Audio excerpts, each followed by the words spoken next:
Saudara dan saudariku yang kekasih, Salam, selamat berjumpa dengan Forkat, Forum Katekismus, tempat belajar firman Tuhan berdasarkan Alkitab dengan menggunakan buku Katekismus Gereja Kerasulan Baru. Damai sejahtera Tuhan Yesus Kristus menyertai kita.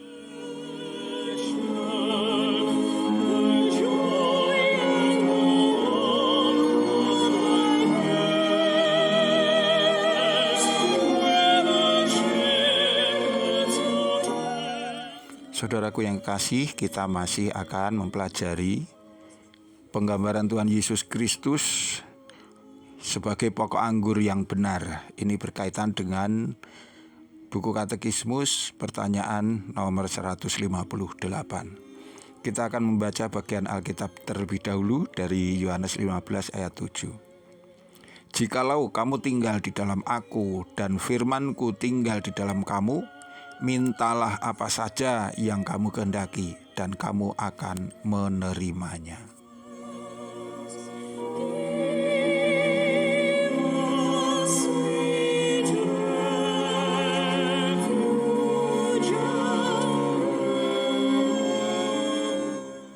Saudaraku yang kekasih, apa yang berasal dari Yesus pastilah benar adanya. Ketika Yesus berkata, kata-katanya adalah murni. Ketika Yesus berjanji, janjinya pasti digenapi. Ketika Yesus mengajarkan sesuatu, ajarannya pasti mendatangkan kebaikan. Namun bagaimana dengan janji yang dikatakannya dalam kutipan bagian Alkitab di atas? Mungkinkah permintaan seseorang kepada Tuhan bisa saja apa saja dan pasti dikabulkan?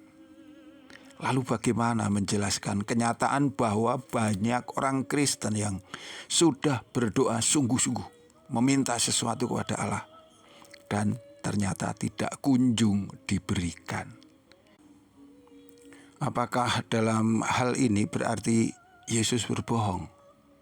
Apakah ia hanya memberikan janji palsu atau pesan kosong belaka?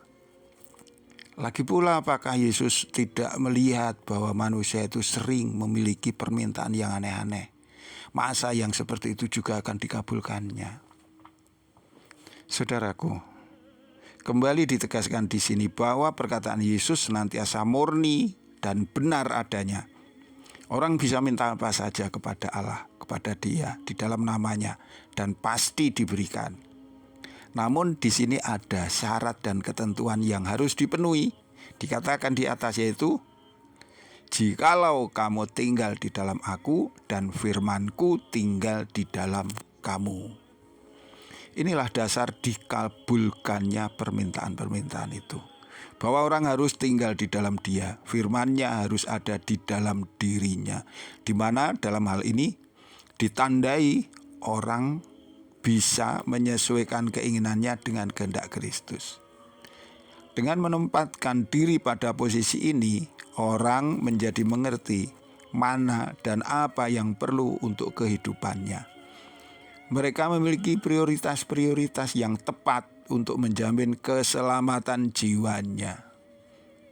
Oleh karena itu, jika orang tinggal di dalam Kristus dan firman-Nya memerintah di dalam hatinya, maka yang menjadi kerinduannya hanyalah untuk mencari perkenan hati Allah. Ia tidak lagi tergoda untuk memenuhi hatinya dengan keinginan-keinginan yang tidak penting, yang tidak berkontribusi, berhubungan, bersumbangsih bagi hidup yang kekal. Bukan berarti orang dengan derajat iman yang demikian tidak lagi butuh materi, tidak butuh makan, tidak tertarik dengan kesenangan-kesenangan duniawi. Tidak. Kita juga tidak munafik. Semua orang membutuhkan semuanya itu. Namun cara pandang kita kini menjadi berbeda.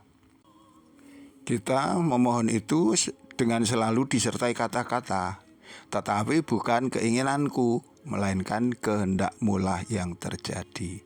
Ini juga yang dilakukan Yesus ketika Yesus berdoa kepada Sang Bapa. Kita berdoa, memohon, tetapi menolak untuk mengintervensi Allah. Kita percaya Allah mampu mengabulkan semua permohonan, tetapi kita lebih suka menerima apa yang sesuai dengan kehendak Allah saja. Bagi kita, apa gunanya sebuah permohonan dikabulkan semuanya kalau ternyata itu kemudian membuat kita menjauh dari Allah?